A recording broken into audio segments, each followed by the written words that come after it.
5th, Kill Kill, Lizzy Grant, 2008 Studio EP shelved. 1st, Kill Kill, also known as The Ocean, also an AKA. 2nd, Yayo, also an AKA. 3rd, Grandma, also known as Blue Ribbon Sparkler Trailer Heaven, also an AKA. All songs are included on Lana Del Rey, aka Lizzy Grant, and were considered there. So irritating I find this part, so torn and confused. This EP would have been fantastic. Once again, so many different opinions, statements, why this great EP was not released. For whatever reason, I find it almost tragic.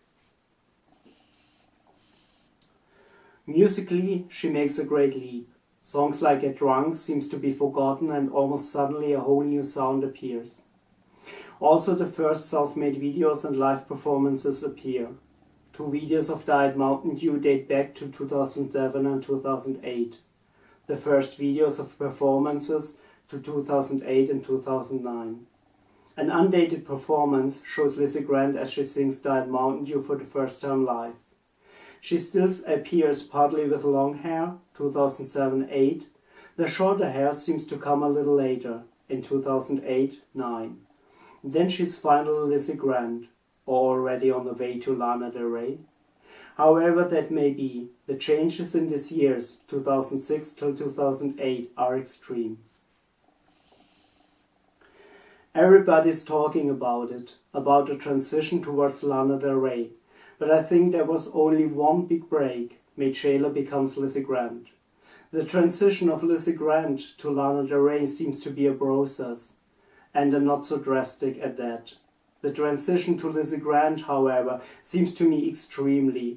Nothing is there anymore about the young songwriter, of the melodies, the voice, the lyrics. It almost seems to me to be more like that Lana Del Rey is only a final version of Lizzy Grant. The wider break was before. How did it come? One competition, record company, producer and more? It seems so.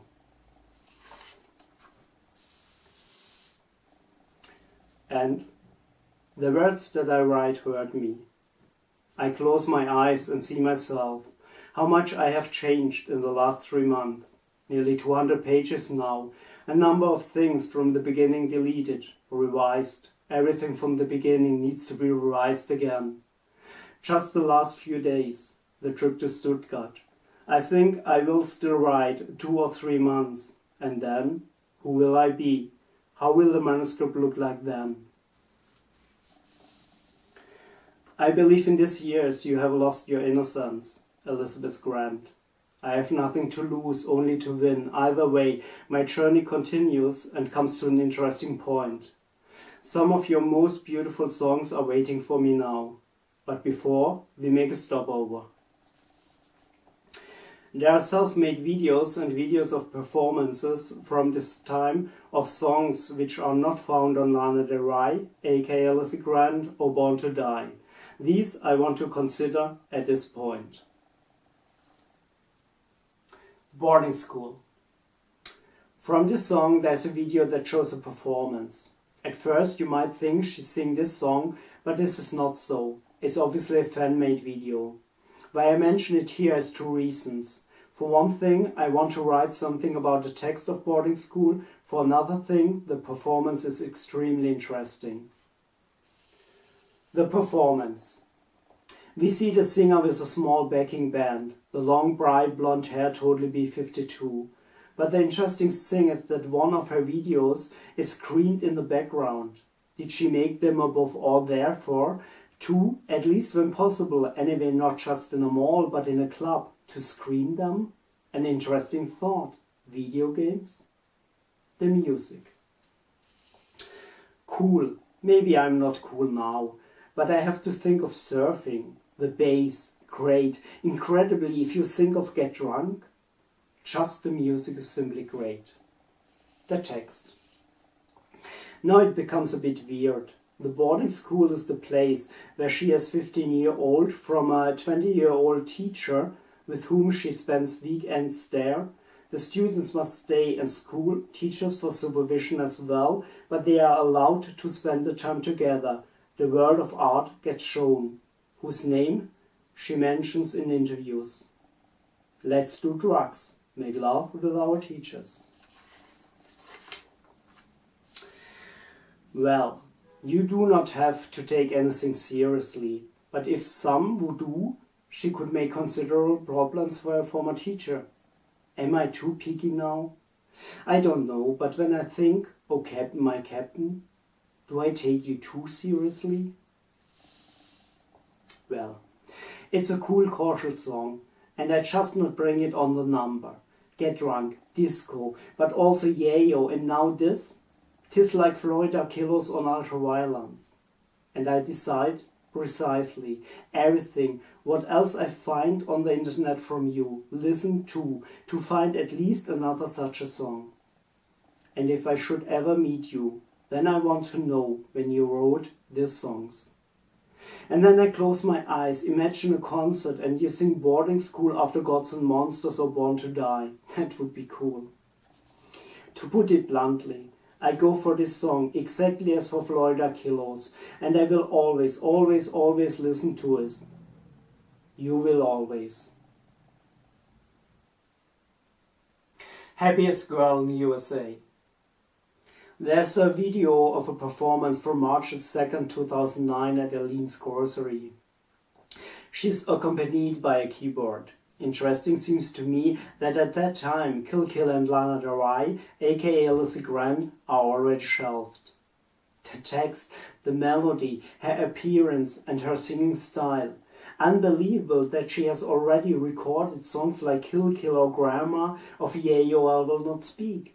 For me again, one of the riddles.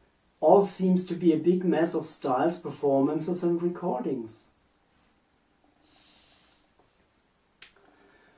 Now I must confess that I have seen only now, and that's why I do not rewrite the text that this is a song by Donna Fargo.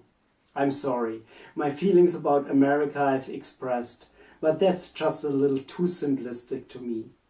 So no text of Grant would have shaken me. Does one have to sing such songs when one performs in Arlene's Grocery? I smile and imagine she had sung Cola or Gods and Monsters. $100 bill. There's a video of a performance of 2009 along with Yayo. She's accompanied by a keyboard again and performs in normal streetwear. She introduces the keyboarder. The family name I do not understand, but his first name is Kevin, K. Probably coincidence, or? She appears quite easy, makes a little joke and sings much better than by the previous song. I like it very much. There is a self-made video for this song again. Grant in shirt with base cap, in a black mini dress with bleached hair, and later with the American flag and there to Jimmy Hoffa. I will come back to in later videos. The text? In those early songs many elements are present which will appear later repeatedly. The most interesting thing in this song? I like your ultra-violent swing, long before ultra-violence. And then there's the image of the trailer park darling. In the video we see her briefly in the trailer park. It's an excerpt from an interview which she gave to the Index magazine in 2008. Finally, I still know a demo, but of which I know no date of origin. Bass and fast rhythm, very good recording quality. Though the song could be on every album, so the song reminds me of Word Up by Cameo. Yes, simply a cool song. And I think I listened to just for the 7th or 8th time. Kinda outta luck. Wow, Hawaii shirt and surfboard. Fast, fantastic rhythm and a simply cool vocal range. Nothing profound. Do I not see it? The homemade video, the one last word of a dying man. I cannot remember the movie title just now, but I can definitely say that it's a great video. The film clips are wonderful and Grant with Jim Beam Bottle too. How was that? Dry Sins? And Roger Rabbit do his part there too, or rather his wife. What I also really like, that Grant is not simply only see here, but she comments the lyrics with her facial expressions and gestures. I like the video very well. What for another musician can be found in such songs? And to follow the text does not hurt. I was born bad, but then I met you. You made me nice for a while. But my dark side's true. Thank you for listening.